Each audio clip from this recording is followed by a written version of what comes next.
ओम शांति। 16 नवंबर 2022 की साकार मुरली है। मीठे बच्चे, कोई भी देहधारी को याद करने से मुक्ति जीवन मुक्ति नहीं मिल सकती। बाप ही तुम्हें डायरेक्ट यह वर्षा देते हैं। प्रश्न है, बाप का बनने के बाद भी माया किन बच्चों को अपनी ओर घसीट लेती है? उत्तर है, जिनका बुद्धि योग पुराने संबंधियों में भटकता है, पूरा ज्ञान नहीं है या कोई पुरानी आदत है, ऐसे बच्चों को माया अपनी ओर घसीट लेती है। बाहर का संग भी बहुत खराब है जो ख़त्म कर देता है। संग का असर बहुत जल्दी लगता है, इसलिए बाबा कहते, बच्चे एक बाप के साथ बुद्धि योग रखो, बाप को ही फॉलो करो, कोई भी देहधारी में प्यार नहीं रखो। गीत बजा है तुम्हें पाके हमने। ओम शांति। मीठे मीठे बच्चे जानते हैं कि अभी बेहद के बाप से हमें वर्षा मिल रहा है। यह बहुत समझने की बात है। कहावत है, परम पिता परमात्मा सभी धर्म संस्थापकों को भेज देते हैं अपना अपना धर्म स्थापन करने के लिए, तो वह आकर धर्म स्थापन करते हैं। ऐसे नहीं कि वह कोई को वर्षा देते हैं, नहीं, वर्षे की बात ही नहीं निकलती। वर्षा देने वाला एक बाप है। क्राइस्ट की आत्मा कोई सभी का बाप थोड़े ही है जो वर्षा देगी। वह तो क्रिश्चियन का भी बाप नहीं जो वर्षा देवे। भला वह कौन सा वर्षा देंगे? प्रश्न उठता है। और वर्षा किसको देंगे? वह तो धर्म स्थापन करने आते हैं। उनके पीछे दूसरे क्रिश्चियन धर्म की आत्माएं आती जाती हैं। वर्षे की बात ही नहीं, बाप से वर्षा लेना होता है। समझो, इब्राहिम, बुद्ध, क्राइस्ट आदि आए, उन्होंने क्या किया? किसको वर्षा दिया? नहीं, वर्षा देना बाप का ही काम है। वे तो खुद आते हैं, आत्माएं आती जाती वृत्ति को पाती रहती है। वर्षा हमेशा क्रिएटर से मिलता है। क्रिएटर एक है लौकिक बाप, दूसरा है पारलौकिक बाप। यह धारण करने की बातें हैं। धारणा भी उन्हों को होगी जो औरों को दान करते होंगे। अभी बेहद का बाप सब बच्चों को वर्षा देने आए हैं। बेहद का बाप ही बच्चों को बेहद का वर्षा देते हैं। क्रिश्चियन, इस्लामी, बौद्धी आदि सब का बाप एक है, सब गॉड फादर कहते हैं। क्राइस्ट ने भी कहा है गॉड फादर। फादर को कभी भूलते नहीं हैं। गॉड फादर एक ही निराकार को कहा जाता है। सब निराकार आत्माओं का बाप एक ही है। धर्म संस्थापकों का भी वह निराकार एक बाप है, उनसे ही वर्षा मिलता है। सब गॉड फादर कहकर पुकारते हैं। एक भारत ही है जिसमें कहती हैं ईश्वर सर्वव्यापी है। भारत से ही और सभी सर्वव्यापी कहना सीखे हैं। अगर ईश्वर सर्वव्यापी है, फिर ईश्वर को याद क्यों करते हो? साधु संत लोग साधना व प्रार्थना किसकी करते हैं? बाप तो पूछेंगे ना। क्रिएटर सबका एक है, वही पतित पावन है। सतयुग में सभी पावन ही होते हैं, फिर पतित कैसे बनते हैं? लिखा हुआ है देवताएं ही वाम मार्ग में जाते हैं। अब फिर पावन दुनिया बन रही है। द्वापर आदि से पतित दुनिया शुरू होती है। ईश्वरीय राज्य और आसुरी राज्य आधा आधा है। भारत की ही बात है। रावण को भारत में ही जलाते हैं। तो बाबा ने समझाया है कि धर्म संस्थापक किसको भी वर्षा नहीं देते हैं, बाकी धर्म स्थापन करते हैं, इसलिए उनको याद करते हैं। बाकी क्राइस्ट को, ब्रह्मा को, विष्णु को व शंकर को याद करने अथवा उनकी प्रार्थना करने से वह कुछ भी नहीं दे सकते। देने वाला बाप ही है, उनको सन्मुख आना पड़ता है। श्री कृष्ण में परमात्मा आते हैं, ऐसा कोई भी मानते नहीं हैं। बाप कहते हैं, मैं तुम आत्माओं को वर्षा देने एक ही टाइम पर आता हूँ। वर्षा बाप बच्चों को देते हैं। बाबा दो को ही कहा जाता है, एक शरीर का बाबा, दूसरा आत्माओं का बाबा, और कोई बाबा हो नहीं सकता। तुमको इस बाबा अर्थात प्रजापिता ब्रह्मा से वर्षा मिल नहीं सकता। वर्षा एक शिव बाबा से मिलता है। ब्रह्मा भी वर्षा उनसे लेते हैं। वे सर्व के सदगति दाता हैं, सर्व के मुक्ति जीवन मुक्ति दाता है। इसलिए पहले पहले कोई को भी बाप का परिचय देना पड़े। भल कोई बुजुर्ग को भी बाबा व पिताजी कह देते, परंतु बाप है नहीं। बाप एक लौकिक दूसरा परलौकिक ही होता है। यह ब्रह्मा भी जिस्मानी बाप है। तुम बच्चों को अडॉप्ट करती हैं। भल तुम ब्रह्मा को बाबा कहते हो, परंतु वर्षा तो उनसे मिलता है ना। कौन सा वर्षा? सदगति का। दुर्गति व जीवन बंध से तो सब छूटते हैं। इस समय भारत खास सारी दुनिया आम रावण के बंधन में है। आत्माएं जो पहले पहले आती हैं तो पहले जीवन मुक्त फिर जीवन बंद बनती हैं। पहले सुख फिर सुख दुख भोगना है, यह बुद्धि में बिठाना चाहिए। कोई भी देहधारी को याद करने से मुक्ति जीवन मुक्ति मिल नहीं सकती। मैसेंजर लोग भी किसको वर्षा देते नहीं हैं। मुक्ति जीवन मुक्ति का वर्षा बाप ही आकर देते हैं, परंतु किनको डायरेक्ट किनको इनडायरेक्ट। तुम बच्चों के सन्मुख ही बाप होता है। दिन प्रतिदिन तुम देखेंगे बाबा मधुबन से बाहर कहाँ जाएंगे नहीं। इस पुरानी दुनिया में रखा ही क्या है।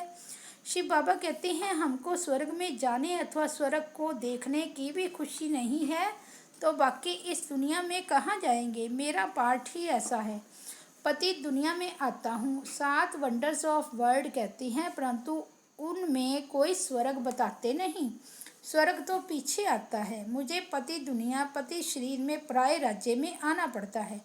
गाते भी हैं दूर देश के रहने वाला, इसका अर्थ तुम बच्चे ही समझ सकते हो। अभी हम पुरुषार्थ करते हैं फिर अपने देश में आएंगे। अच्छा, द्वापर के बाद जो आत्माएं आएंगी वह तो पराये राज्य अर्थात रावण राज्य में आएगी, पावन राज्य में तो नहीं आएगी। उन्हों का थोड़ा दुख का पार्ट है। तुम सतयुग से लेकर फुल सुख देखते हो। हर एक को अपना अपना पार्ट मिला हुआ है। बाप तुम बच्चों को बैठ राज समझाते हैं कि मैं कैसे देवी देवता धर्म स्थापन करता हूँ। इसमें सुख ही सुख है और उसके लिए तुमको लायक बनाता हूँ। तुम समझते हो हम स्वर्ग के मालिक थे, फिर माया ने पूरा नालायक बनाया है। बाप कहते हैं अभी तुम कितने बेसमझ बन पड़े हो। नारद की कहानी है ना, तुम समझ सकते हो। भगत झांझ बजाने वाला लक्ष्मी को कैसे वरेगा जब तक राजयोग सीख पवित्र न बने। भल शरीर तो सबके भ्रष्टाचारी हैं, क्योंकि भ्रष्टाचार से पैदा होते हैं। तुम तो मुख वंशावली हो, यह बड़ी समझने की बातें हैं। यह रचता और रचना की नॉलेज बाप खुद ही आकर देते हैं। सब पॉइंट्स कोई समझ भी नहीं सकेंगे। यहाँ से बाहर गए कोई का संग मिला और ख़त्म। कहाँ भी जाता है संग तारे कुसंग बोरे। भल यहाँ भी बैठे हैं, परंतु पूरा बुद्धि योग नहीं है, ज्ञान नहीं है तो संग दोष में गिर पड़ते हैं। कोई भी किसी में आदत है तो उनका संग करने से वह असर झट पड़ जाता है। यहाँ है बाबा का संग, फिर जो बाप को फॉलो कर औरों का भी उद्धार करते हैं वहीं ऊंच पद पाते हैं। कई नए बच्चे कहते हैं बाबा हम नौकरी आदि छोड़ इस सर्विस में लग जाएं। बाबा कहते हैं आगे चल माया नाक से ऐसा पकड़ेगी जो बात मत पूछो। अनुभव कहता है ऐसे बहुतों ने छोड़ा फिर चले गए। ईश्वरीय जन्म तो लिया फिर माया ने घसीट लिया। बड़े अच्छे बच्चों को माया एक घूंसा लगाए बेहोश कर देती है। जिनका बुद्धि योग बाहर भटकता रहता है पुराने संबंधियों आदि में। इसलिए बाबा कहते हैं देहधारियों से बुद्धि योग जास्ती मत रखो। इस बाबा से भी भल तुम्हारा कितना भी प्यार है तो भी इनसे बुद्धि योग मत लगाओ। बाप को याद नहीं करेंगे तो विक्रम विनाश नहीं होंगे। कोई भी शरीरधारी में प्यार मत रखो। सत्संगों में सब शरीरधारी ही सुनाते हैं, कोई महात्मा का नाम लेते हैं। ऐसे थोड़े ही कहते हैं कि परमपिता परमात्मा शिव हमको पढ़ाते हैं। बाप बैठ बच्चों को समझाते हैं इस रचना का चैतन्य बीज मैं हूँ। मुझे सारे झाड़ की नॉलेज है, वह तो जड़ बीज है।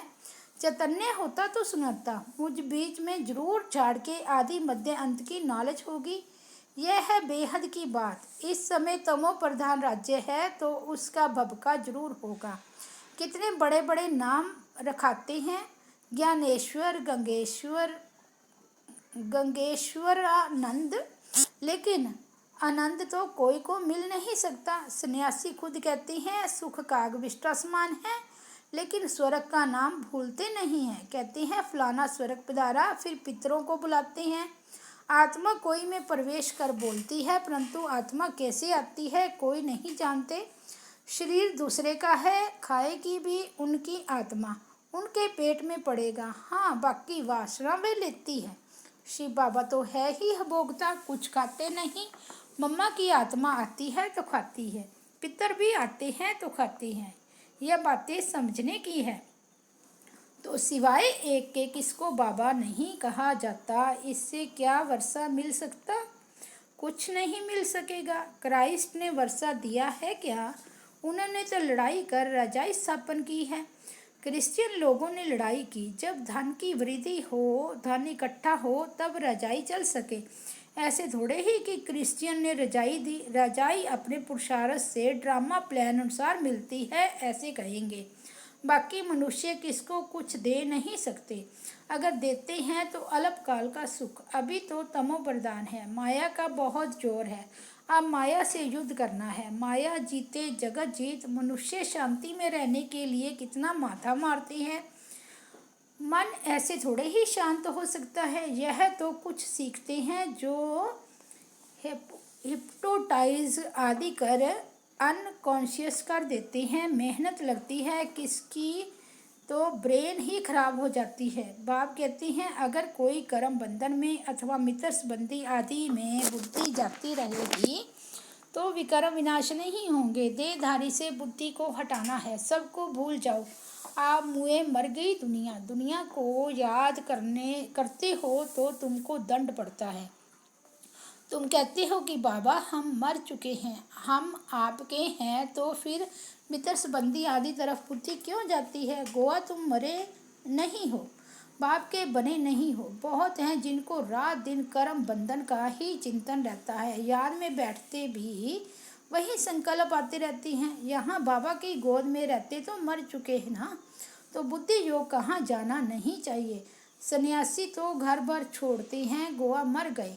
अगर याद पड़ता रहेगा तो योग में कैसे रहेंगे? कोई फिर घर में लौट भी आते हैं, कोई पक्के होते हैं, बिल्कुल याद भी नहीं करते। तुम बच्चों की भी बुद्धि अगर बाहर जाती रहती है तो ऊंच पद पा न सके।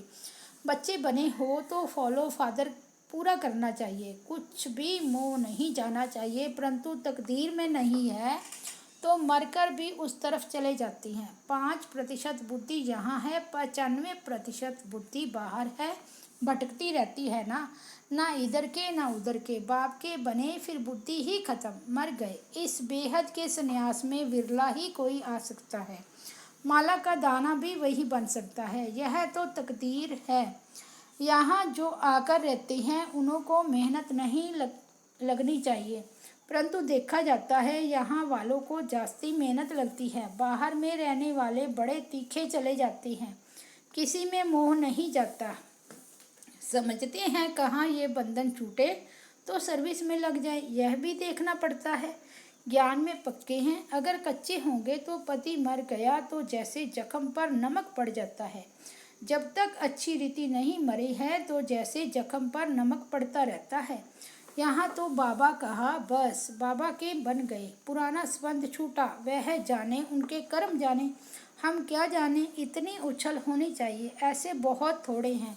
बाम मिला बस, और किसकी परवाह नहीं। इतनी हिम्मत चाहिए, सच्ची दिल हो, श्रीमत पर चलता रहे तो कोई भी रोक नहीं सकते हैं। पवित्र बनने में कोई विघ्न डाल नहीं सकते हैं। अच्छा, मीठे मीठे सिक्के लदे बच्चों प्रति माता पिता बाप दादा का याद प्यार और गुड मॉर्निंग। रूहानी बाप की रूहानी बच्चों को नमस्ते। हम रूहानी बच्चों की रूहानी बाप दादा को याद प्यार, गुड मॉर्निंग और नमस्ते। धारणा के लिए मुख्य सार। फर्स्ट पॉइंट, कर्म बंधनों के चिंतन में नहीं रहना है, बुद्धि को देहधारियों से हटाना है, बेहद का संन्यास करना है, बंधनों से छूटने के लिए पूरा पूरा नष्टो मोहा बनना है, सच्ची दिल रखनी है, ज्ञान में मजबूत और हिम्मतवान बनना है। वरदान है, बाप के साथ का अनुभव कर मेहनत को मोहब्बत में बदलने वाले परमात्म स्नेही भाव। बाप दादा बच्चों को अपने स्नेह और सहयोग की गोदी में बिठाकर मंजिल पर ले जा रहे हैं। आप बच्चे सिर्फ परमात्म स्नेही बन गोद में समाये रहो तो मेहनत मोहब्बत में बदल जाएगी। लवलीन हो, हर कार्य करो। बाप दादा हर समय सर्व संबंधों से आपके साथ है, सेवा में साथी है और स्थिति में साथ है।